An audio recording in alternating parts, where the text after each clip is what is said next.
Hey, thanks for joining me. Let's look at my final issue of Wizard that I own. I think I've said that over the last two issues of Wizard, I think that those were the final issues that I own, but I keep finding more. But I'm fairly certain Wizard 15, this is the last one that I own. I collected it almost through its entire run, except for the last maybe year or so. And so I had boxes just filled of these stupid Wizard magazines. And some years ago, I had to move, and where I was moving into, the one place I was going was a lot bigger than the place I was moving into. So I had to get rid of a bunch of them. So I just packed them all up and threw them in a big old dumpster. But I kept the first years or so of the ones that I kept. And this is the last one of the ones I kept, probably because I really liked the cover. Whilce Portacio's Wetworks. This was, we're all super psyched for this. We're all excited for it as part of that first wave of Image Comics that was coming out. Of course, most of us know that Portacio's Wetworks book did not come out, I think, for, was it 2 years? Something like that. He had a death in the family that distracted him from, making comics for a long while.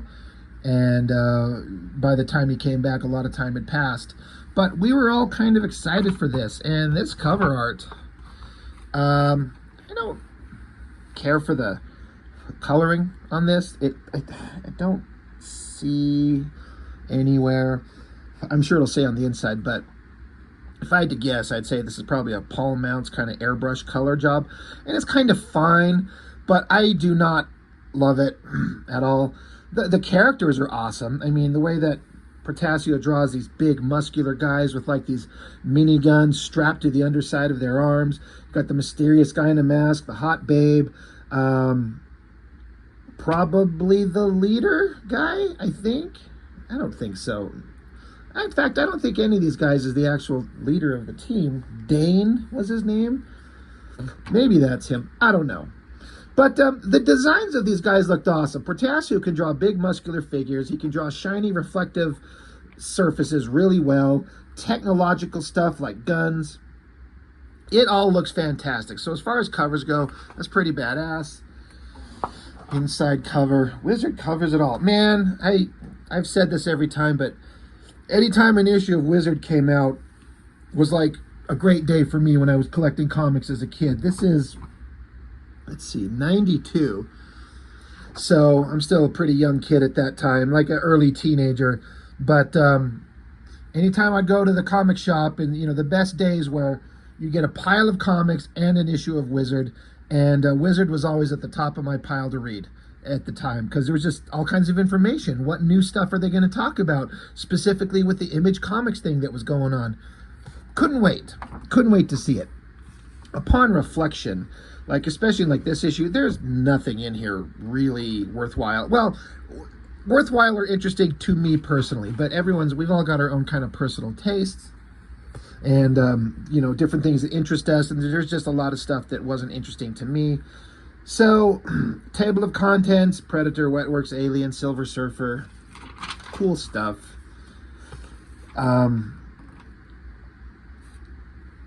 These are like pins you could buy. This is silly. A Carnage face, a Cable, Spider-Man 2099, that's a Punisher 2099, right? The Jim Lee Psylocke. I mean, that's kind of interesting. It's funny. In memoriam, Joe Shuster. So one of the creators of Superman. He had died 1914 to 1992. That's a long life. 78 years old, I believe. So, some people writing their thoughts on him. Patrick Daniel O'Neill. I don't know who Lawrence Watt Evans is. Peter David, we know who that is. Don't know that guy. Don't know that guy. Walter Louis Simonson. John Byrne. I like this one. John Byrne says, "Thanks for my career. That's the way I feel about Joe Shuster and Jerry Siegel. They gave me my job." So that's awesome. Wizard News, the inside scoop in the world of comics. I mean, this is 1993, right? God, I always went over this. November of 92, so we're looking at 93 coming up real soon. And man, that was the peak of everything, all this insanity. Good stuff.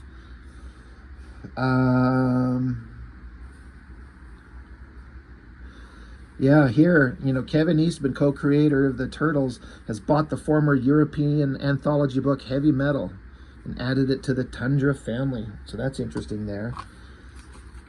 The Protectors. Never saw this anywhere. Alan Moore, Neil Gaiman on Spawn. History in the making there. And not all of it good for Mr. McFarlane. Collecting Comics in the 90s by Patrick McCollum. Don't care what he's got to say. Let's see. Palmer's Picks. I always mention this on the Cartoonist Kayfabe channel. Whenever they'd go through their Wizards, they'd always stop on this and talk about this, because they were always, they talked about how they went to this section for this guy that would recommend them alternative stuff beyond the boring mainstream nonsense of the Marvel DC Image stuff. And I was certainly on the exact opposite scale of, like, on that spectrum. I just was only interested in that Marvel DC Image stuff. Maybe kind of makes me a little bit of a chucklehead not being willing or interested in checking out some of these random ass things, but there's nothing here that grabs me. It's like I was always so interested in these magazines. I wanted to get to the exciting stuff. Where's the article on Whilce Portacio? What am I going to read all this shit on some indie book I'll never find in the first place where I lived, and some artwork that adult me thinks is interesting now, but as a kid I'd be like, I don't fucking care about that. Where's the giant guy with the giant machine guns? So it's just an interesting thing to think about, that certain people saw this and saw it as extremely valuable as a direction to go to find some alternative stuff, and I was too dumb to know otherwise. But honestly, I had no options that I was really aware of to find these books. I didn't have a great access. I had like spinner racks in like drugstores and 7-Elevens and shit, so I was lucky to find stuff. 16-year-old kid writing an article on video games. I don't know if this guy is anybody like still in the industry talking about stuff, but started at 16 getting an article in Wizard. That's a big deal. I wonder what they paid him, if at all. 16-bit power. Man, that was all the rage back in the day. The Brat Pack, where they interview some kids. They don't really mention how old these kids are, but they're talking about here where Wizard kind of asks them, like, seems a lot of the hot characters are driven, bent, and deranged, like the anti-heroes, and the fans just eat it up. How much are you influenced by the characters you read in comics? And some guys are like, yeah, a little bit. Punisher and Lobo are cool, but we don't really want to think like them. This kid James, this is just funny. This James guy, he's like, sometimes I get really mad and I wish I was the Punisher or Wolverine. I'm like, okay. So they keep talking about Spider-Man and Superman, and this James kid says Punisher isn't a jerk, and he's not such a wimp like Spider-Man or stupid DC heroes. And then this kid Tom says DC comics aren't stupid. James says they stink. Their guys don't fight, and they don't want to kill anybody. I don't want to sound like a nutcase, but comics have to be violent to be cool. I'm like, oh, this kid. Oh, little future psychopath. So Wizard chimes in and says, no, comics just have to be enjoyable to be cool. Just because you don't like something doesn't mean it stinks. Try reading something new with an open mind. You might surprise yourself. And the rest is just kind of boring conversation. But this James kid, he's like, comics have to be violent to be cool. Okay. I mean, I tend to agree with him. Brutes and Babes. So Bart Sears had a basic script of, characters here in this setting. He does this. He sees a guy. He gets angry. There's an energy blast. And so he shows how he breaks it down into various ways of telling the story. So he's got a little 4-tiered thing here. Each one of these little panels is an entire page where Bart Sears is working out the storytelling. How to tell these 5 panels on one page. What's the best way to go about it? And this is, I think I essentially do this exact thing. I always, I'll write out the plot of what I'm doing with my own stuff, and I'll do little thumbnails like this to figure it out, and then you move on to the finished art. Like, I think anybody who draws comics would have to do some version of this. So it shows the stages that he chooses, talks about what his decision-making process was, and then he gets in here to the rough pencils, And, it gets the basic figures worked out in here. Guys walking through some area, dead bodies on the ground, turns and looks, guy hovering in the air. Heroic guy flexes and yells and gets angry, and then bad guy floating in the air shoots the hero guy. So that's his kind of like second stage. You go thumbnail, then rough pencils, rough final pencils, and then actual final pencils. And he talks about a couple things that he did here to change it up. Like panel 2 here, he flipped it. He felt like the storytelling worked better. Instead of looking that direction, that it would be better if he was looking the other direction for storytelling purposes. And then he says something about, if you see here, this figure here with his arm coming down and then the bad guy floating in the air, there's like a tangent here where it looks like the guy's standing on his tippy toes on his hand. Now, that's not what's happening, and the average person may not even notice that, but it's one of those things where you don't want shit like that to line up like that. You got to think about it. And so it is kind of weird, like looks like he's standing on his hand. So in the final pencils, he repositioned the arm so the guy's not touching the hand. So there's some space. It just kind of spreads it out. So I always thought that this was neat. I loved getting to see clean pencils like this on a final art board as a kid.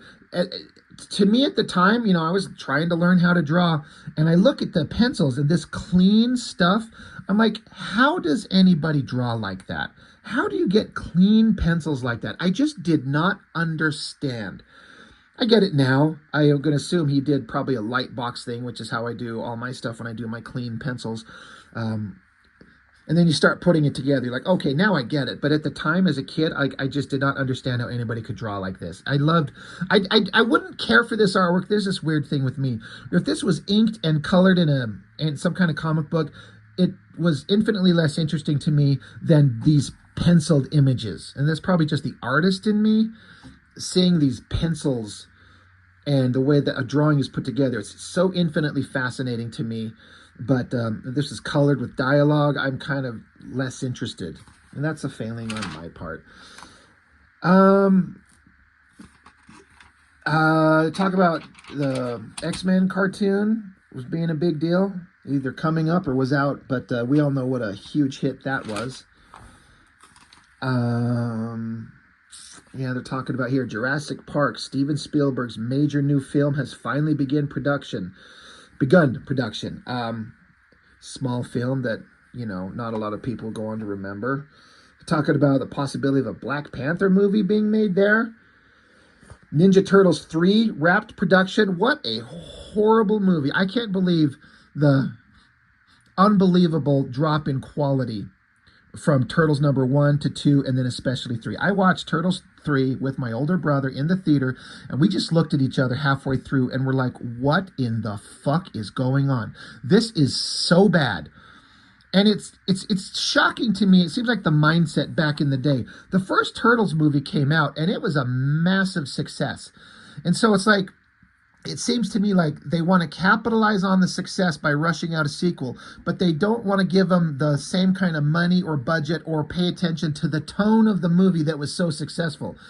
Each sequel, it got dumber and more childish and stupid, where if they would just take it seriously like they do comic book movies in modern days, even though we're in the midst of a streak of garbage, if it's successful, pay attention to what made it successful. Like, I don't feel like the first Ninja Turtle movie was dumbed down for children. It was a story about family, honestly, when you think about it. Like the major kind of moral point of the story, it's turtles and they fight and they kick ass and they're Shredder and it's awesome. But at its core, it was a story about family and belonging. But each movie after that got dumber and dumber for like babies. And it's just insane that they just weren't smart enough. Like, you could keep making each movie, each sequel could get bigger and bigger and better and make more money if you took it seriously. But the studios did not give a fuck and just kept making the biggest bunch of garbage you could ever imagine. Anyway, moving on from that. An article. I mean, this title. getting wet, and then showing old youthful Whilce Portacio up here. It's a little weird. I know they didn't mean it the way like our corrupt, warped brains think about it, but I read through this article, and there was not a lot of interesting stuff in here, in as much as it's just Wizard saying, "Hey, Mr. Portacio, tell us about your new book." And he's like, "Well, I got together with Brandon Choi." Oh, Jesus God. There's your first mistake. Because, look, I love Portacio's art. I was very excited for the concept of Wetworks. The books were not good, were not interesting, were not memorable at all. I say that about Wildcats and Cyberforce, like all the team books, but I remember the story to Wildcats, and I remember the basic story to Cyberforce. The opening stories to Wetworks, nothing. Like, they're soldiers, they get the golden goo on them, they fight vampires and werewolves, and it just goes off the rails, and there was no through line, no consistency. It just kind of sucked. It was beautiful because Portacio is a great artist, but man, there was no story that stuck with me at all.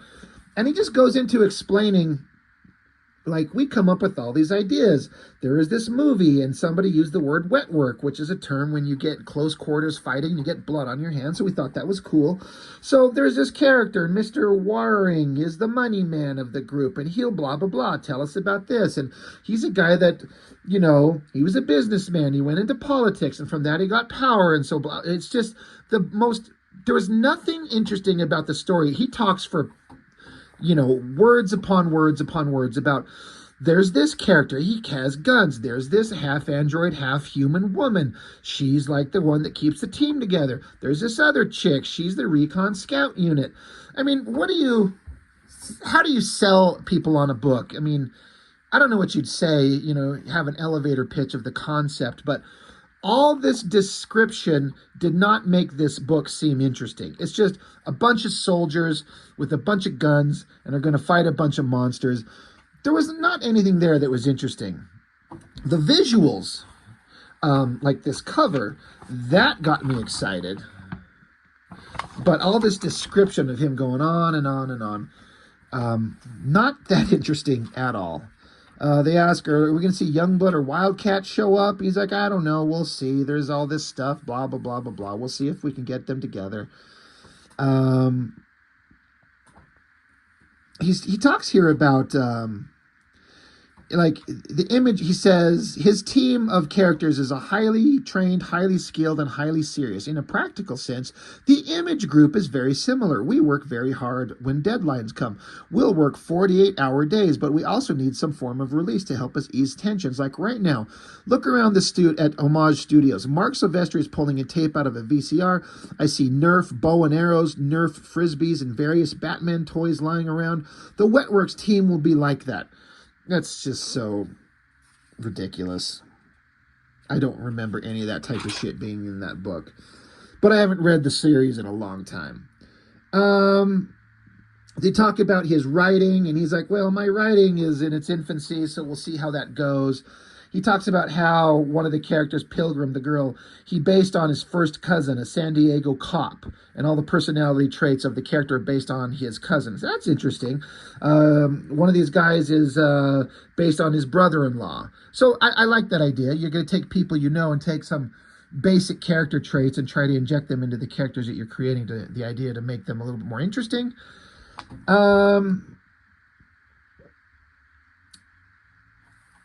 Let's see. The book will definitely be visual, tying in lettering, coloring, and pencil and ink.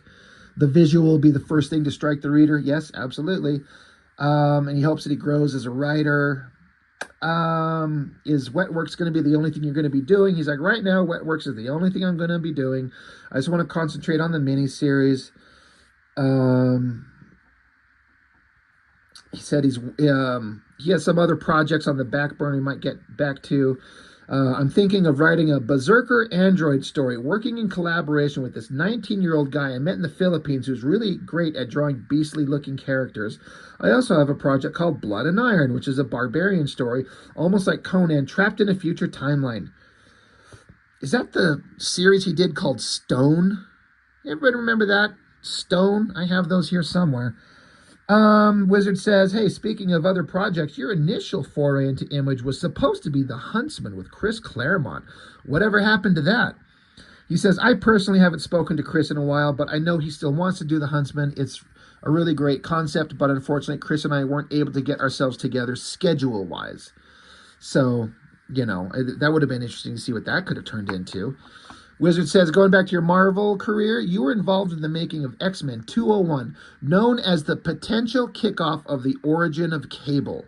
And so Portacio says, this is really interesting. He says, the last thing that I heard was that Nathan Summers was definitely not Cable. Originally, when I was working on X Factor, it was agreed universally that we sent Nathan Summers into the future in X Factor and that he would be Cable. It was something that Jim Lee and Carl Alstetter, who helped with the plotting, and I were going to do, revealing later that Nathan was Cable. Later on, I guess the rumors started to circulate. Everything became very hush-hush at Marvel. After doing those X Factor stories, I have no real idea of what's going to happen, since none of those characters are ours. So that's interesting that he's like, the last thing you heard is that Cable was not Nathan Summers, but obviously that is exactly what happened. They ask him about his creation of Bishop. Nothing really interesting there.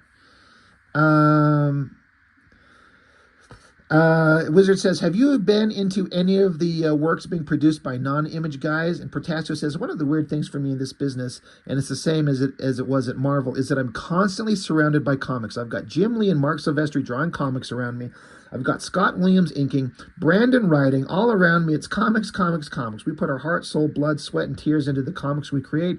And as I said before, we sometimes work 48-hour days and face big-time deadline crunches. When the crunch is over, we just want to break away from comics a week or a weekend all to ourselves just to be able to wind down. When I started in comics 7 or 8 years ago, I started reading Watchmen, and because I have had one deadline and because I have had one deadline crunch after another, I still have yet to finish it, like Watchmen.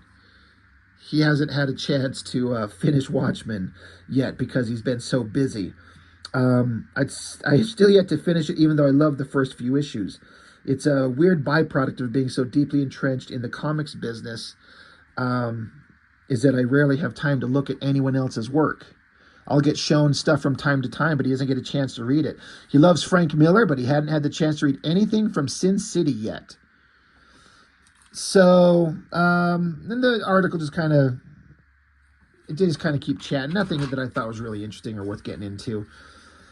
Dark Trek Through the Stars. There's nothing in here that was interesting to me. I don't read DC Comics. I'm not really a Green Lantern fan. So there was nothing there that I was into. Dark Horse, Predator. That's unfortunate to put the main character right there in the fold seam of your book where you can't see his fucking face. He looks like kind of an idiot with his eyes kind of stuck together like that, like he's the special needs Predator. Yeah, poor choice on the design there. Great art there. I think it's Jordan Raskin, because they talk about introducing Jordan Raskin here. And I think that's his art. That's pretty badass right there. Then old William Shatner had a series called Tech World that just looked so boring. I can't say anything about it. I've never read it, but it looked just... It's like the main character's supposed to look like Shatner, of course. Don't care. We're not going to do the quiz. I always loved that kind of poster. This one of the earlier shots of the Wildcats. Thought that was kind of fun. Amazing art. This name right here, Jerry Allenguli. I assume, I'm guessing, I'm thinking that is the name of the guy who became an inker for Lionel Yu, which I talked about on that Superior comic. I'm guessing because it's the same name. The age would kind of line up. Says age 24, and he's from the Philippines. So I can kind of see that that's the guy who ends up being at least an inker. I remember the name in tandem with Lionel Yu. Maybe also Portacio. I'm wondering if this is the guy that Portacio was talking about. No, he said there was a 19-year-old kid that he met. This guy's 24. Anyway, just randomly. But I think that's the guy that goes on to have a bit of a career in comics. I don't think I recognized any of these names, although there is a guy here, Chuck Lee. There's a guy that shows up on my live streams often that's Chuck Lee. I wonder if this is him. I mean, it's a relatively common name, so I think the chances are pretty slim, but not impossible. It's a pretty good shot of Carnage, though. Wizard Comics Watch, who cares? The Wizard Crystal Ball, who cares? Comics coming out, Predator versus Magnus. I was never interested in Valiant Comics and Magnus Robot Fighter. Joe Jesco painted Silver Surfer. That's always pretty good. Death's Head 2. I think I reviewed that issue. Wetworks #1 coming out. Web of Spider-Man 95. That's an Eric Larson trading card Venom. Just more comics coming out. Wizard cards. Who cares? I've reviewed the X-Men Jim Lee cards, the Marvel Series 1, some of my favorite stuff because it's just such a tie to my past. As a kid, I loved collecting these cards. And I got Series 2 and 3, and I ended up throwing them all away because who cares?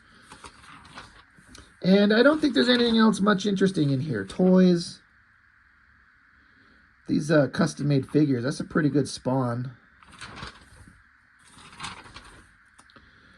Top 100 of September 92. It's kind of surprising to see Spider-Man 2099 is the #1 book. In 92, I mean, that's the #1 selling book. Holy shit, that must have made a lot of money. Uncanny X-Men 294. Did I have that sitting right here? I had an issue of Uncanny X-Men sitting right here. No, that's 284 I had. Sorry. X-Men 14, X-Force 16, Cable #2, Supreme #1. I'm actually surprised to see Spawn #5 down to #9. I seem to remember Spawn being at the top of these lists for a long time. Maybe it's a little bit later as it kind of got going. But yeah, all the kind of basics that you would think are on here. Where's the first DC comic?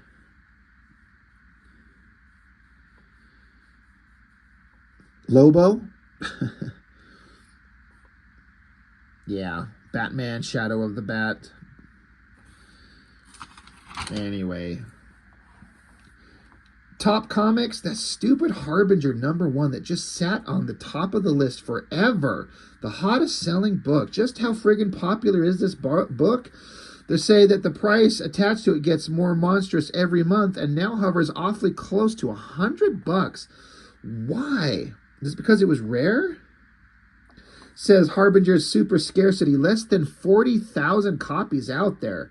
So I think anybody would sell 40,000 copies today and be absolutely ecstatic. But when comics were selling millions, that's rare. Never seen one. That's kind of one of my dreams is to like, I've seen this thing in Wizard for so long.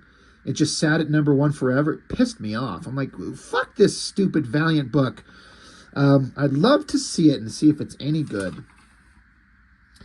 Amazing Spider-Mans, Magnus Robot Fighter, New Mutants 87, Youngblood #1, Shadowhawk #1. Top artists, you can kind of guess who they all are. Liam Sharp. He's been posting this Conan job that he's doing, and some of the artwork he's done on that, holy crap, does it look amazing. I'm actually going to be probably picking that thing up. One of the few new comics I've ever picked up in a long time. Liam Sharp on Conan. There's that Jordan Raskin, Sergio Aragones, Dave Stevens. And then the Wizard Price Guide. This is just a waste of time. Wizard just setting the prices of comics as they see fit to fuck with the market. It's stupid.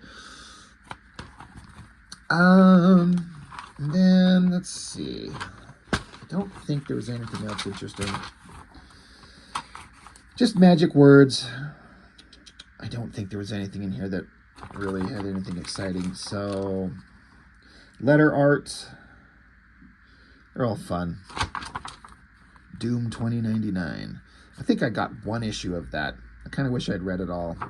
Anyway, Wizard, the Guide to Comics, #15. You know, it's just kind of more of the same. But as a kid, super excited for Image Comics and getting to see this type of stuff is more like the excitement and the joy was like the promise of things to come that never really paid off as good as you kind of hoped that they would, especially in retrospect. But the excitement for this was just crazy insane. So that's what I think is kind of fun about these. But not much in there worth much. So anyway, Lizard 15, that's it. That's all I've got. Thanks for watching. See you next time.